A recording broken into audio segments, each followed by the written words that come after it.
सते जा रहा है अजल से तायम रोज, सते जा रहा है अजल से तायम रोज, चरागे मुस्तफा भी से शरारे बुलहबी।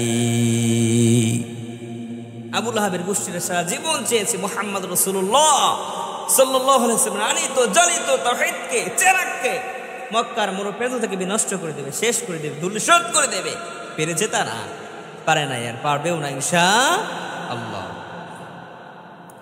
बात दिल से दबने वाले आए आसमां नहीं हम, बात दिल से दबने वाले आए आसमां नहीं हम, सो बर कर चुका है तो इम्तिहा हमारा। বাতিলের সাথে পরীক্ষা দিতে দিতে দিতে দিতে আমরা মুসলমান না অর্ধবর্তী পর্যন্ত চলে এসেছি, কিন্তু আমাদের মুসলমানের মাথাকে কেউ উন্নত করতে পারে নাই, পারবো না ইনশাআল্লাহ। কারণ কি? কারণ মুসলমান আর সিংহের জাত, বীরের জাত, মুসলমানরা কখনো পিছু হতে যায় না। চিল্লায় এখন ঠিক কিনা? মুসলমান না কখনো পিছু হতে জানে না। মুসলমান কখনো আস্তিক নাস্তিককে ভয় পায় না। মুসলমান কখনো লাঞ্ছুককে ভয় পায় না। কথা বলেন ঠিক কিনা? মুসলমান হচ্ছে বীরের জাত, লাঞ্ছুককে ভয় পায় না। এক নাস্তিক বলতেছে, আস্তা আমাদের ওস্তাদ মহোদয়, এই মুসলমানরা কেন পালিয়ে যায় না? তো সেই আস্তিক নাস্তিক লিডার বলতেছে, এরা ভালো করে জানে যদি এখানে নিহত হয়, মারা যায়, শহীদি মর্যাদা পাবে, শহীদি মৃত্যু পাবে। আর যদি এখান থেকে বেঁচে ফিরে যায়, বিজয়ের মালা গলায় পড়ে যাবে। ঠিক কিনা বলেন?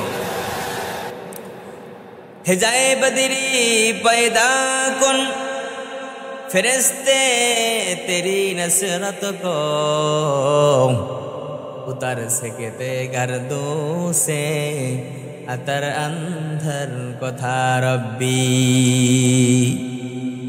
তোমরা ভয় পেও না, তোমরা কখনো ভয় পেও না। বিজয়ের ময়দানে বদরের মাঠে যেভাবে 313 জনকে আল্লাহ সুবহানাহু ওয়া তাআলা বদরের যুদ্ধে বিজয়ের মালা গলায় পরিয়ে দিয়েছিলেন, ঠিক তোমাদেরকে সেভাবেই বিজয়ের মালা গলায় পরিয়ে দিবে। তোমরা কোনো ভয় পেও না, চিন্তা করো না, পেরেশানি হও না। যদি কারণ সুবহানাল্লাহ।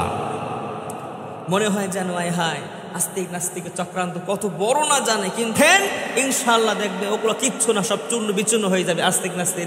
আস্তিক নাস্তিকের কারখানা চিনেছ না, চিল্লা এখন ঠিক কিনা? এজন্য আস্তিক নাস্তিকের চক্রান্ত দেখে ভয় পাওয়া যাবে না। আরে কি হয়েছে? আস্তিক নাস্তিকের চক্রান্ত গেলে ভয় পাওয়ার কি আছে? তারা তো মানুষ, আমরাও মানুষ। যদি মারা যাই, ইমানে শহীদি মৃত্যু হবে। আর যদি বিজয় লাভ করতে পারে এসে, তো বিজয়ের মালা গলে আসবে। ঠিক কিনা বলেন?